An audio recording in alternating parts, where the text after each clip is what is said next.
મારી યુટ્યુબ ચેનલમાં આપ સૌનું સ્વાગત છે। આજે આપણે ધોરણ 7 વિષય ગણિત દ્વિતીય સત્રાંત પરીક્ષા 2023-24નું પેપર સોલ્યુશન કરીશું। સૌપ્રથમ આવે છે ખાલી જગ્યા પૂરો। પહેલું છે 4/5 ને ટકામાં 80% લખાય।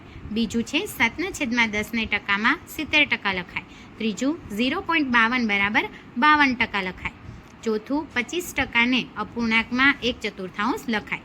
પ્રશ્ન નંબર 2, 180 મતદારો પૈકી ચૂંટણી દરમિયાન 45 મતદારોએ મત આપેલ નથી તો કેટલા ટકા મતદારોએ મત આપેલ નથી એની આપણે ગણતરી જોઈએ।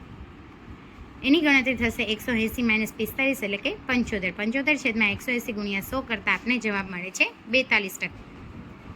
બીજો પ્રશ્ન, 120 બાળકોનું સર્વેક્ષણ દર્શાવે છે કે તેમાંથી 25% બાળકોને દોડની રમત ગમે તો કેટલા ટકા બાળકોને દોડની રમત ગમે?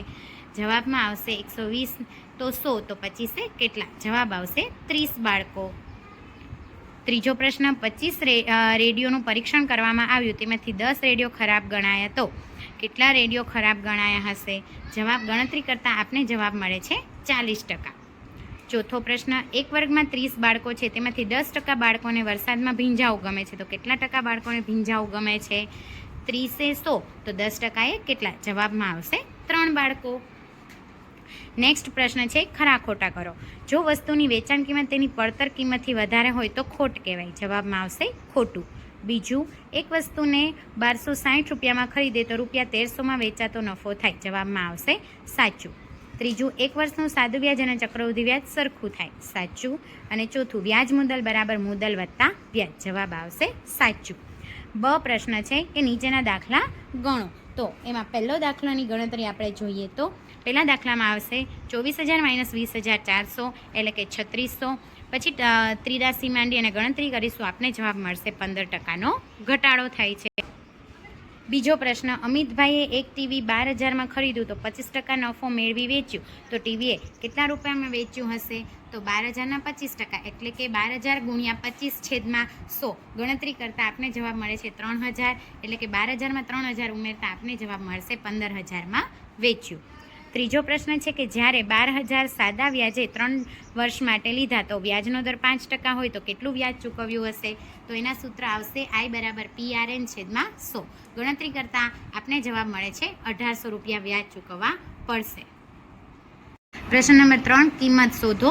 એની ગણતરી આપણે આવી રીતે કરીશું। જવાબ મળશે 3/2। બીજા દાખલાની ગણતરી કરતાં આપને જવાબ મળશે 15/4। નેક્સ્ટ પ્રશ્ન છે, આપેલી સંખ્યાને સંખ્યા રેખા દોરી અને સંખ્યા રેખા પર નિરૂપણ કરવાનું છે। -1/3 એટલે કે -0.33 એટલે 0 થી -1ની વચ્ચેનો ત્રીજો પોઈન્ટ મળશે। પછી 1/3 એટલે કે 0.3 તો 0 થી 1ની વચ્ચેમાં ત્રીજો આંકો થશે। 5/3 ને આવી રીતે દર્શાવશું કે 1.7 થશે તો 1 અને 2ની વચ્ચે 7મો કાપો। આપેલા પ્રશ્નમાં બી, સી અને ડીની કિંમત શોધવાની છે તો બી બરાબર થશે 0.25, સી બરાબર 0.50 અને ડી બરાબર 0.75। હવે જોડકા જોડવાના છે। પહેલામાં આવશે ડી, બીજામાં એ, ત્રીજામાં બી અને ચોથામાં સી। બ પ્રશ્ન છે કે ત્રિકોણ એબીસીમાં બીસી બરાબર 9.6 એમાંથી બીસી પરની ઊંચાઈ એડી બરાબર 6 સેમી તો ત્રિકોણ એબીસીનું ક્ષેત્રફળ શોધો। તો ત્રિકોણ એબીસીનું ક્ષેત્રફળ માટે 1/2 પાયો ગુણ્યા વેધ ગણતરી કરતાં આપને જવાબ મળે છે 28.8 સેમી સ્ક્વેર। સાતમો દાખલો છે, 7 સેમી ત્રિજ્યાવાળા વર્તુળાકાર કાગળમાંથી 3.5 સેમી ત્રિજ્યાવાળો વર્તુળાકાર કાપીને દૂર કરવામાં આવે તો બાકીના કાગળનું ક્ષેત્રફળ શોધો। તો પહેલાં 7 સેમીવાળાનું ક્ષેત્રફળ શોધીશું જેનો જવાબ મળે છે આપશે 154 સેમી સ્ક્વેર। પછી 3.5 સેમી ક્ષેત્રફળનું શોધીશું જેનો જવાબ મળે છે 38.5। બંનેની બાદબાકી કરતાં આપને બાકીના ભાગનું મળે છે જવાબ 115.5 સેમી। ત્રીજો પ્રશ્ન છે, સમાંતર બાજુ ચતુષ્કોણનું ક્ષેત્રફળ શોધો। તો આધાર ગુણ્યા ઊંચાઈ કરીશું 7 × 4 કરતાં આપને જવાબ મળે છે 28 સેમી સ્ક્વેર। પાંચમો પ્રશ્ન, એક વાક્યમાં જવાબ આપો। પહેલો પ્રશ્ન છે એમાં સહગુણક આવશે 9।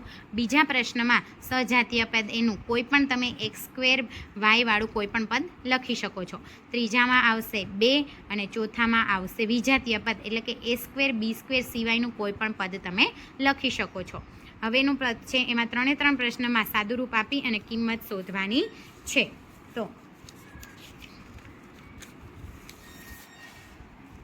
5m/2 - 3 એમાં આપને જવાબ મળશે 27।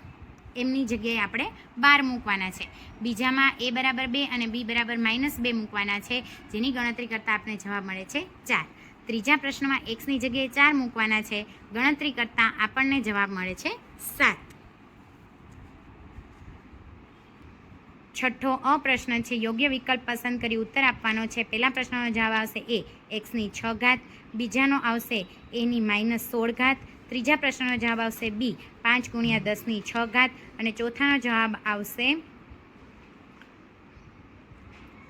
બી ઓપ્શન આવશે. બરાબર. હવે બી સાદુરૂપ આપી ઘાત સ્વરૂપે પહેલા પ્રશ્નમાં ભાગાકાર છે એટલે ઘાતની બાદબાકી થશે, જવાબ આવશે 8ની 5 ઘાત.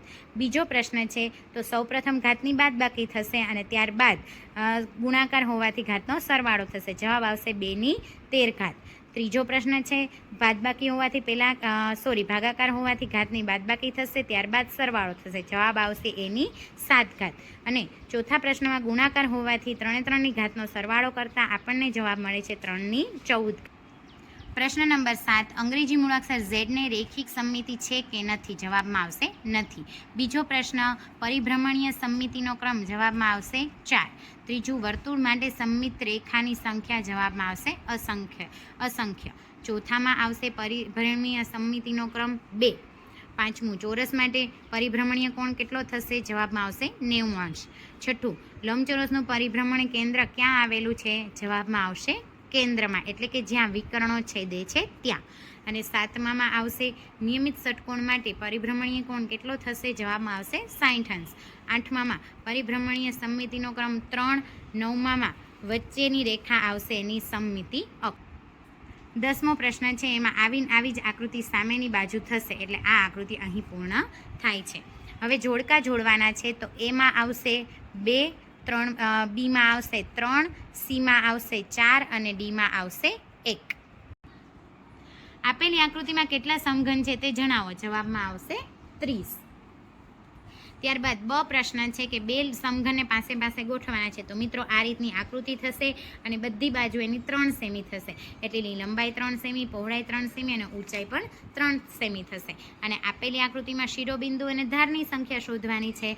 તો શિરોબિંદુ 5 અને ધાર 8. આઈ હોપ કે તમને કમ્પ્લીટ પેપરનું સોલ્યુશન મળી ગયું હશે. આવા જ પેપર સોલ્યુશન અને અવનવા એજ્યુકેશનલ વિડીયો જોવા માટે મારી ચેનલ લાઈક, મિત્રો સાથે શેર અને સબસ્ક્રાઈબ કરવાનું ભૂલતા નહીં મિત્રો. મળીએ બીજા વિડીયોમાં. Thank you.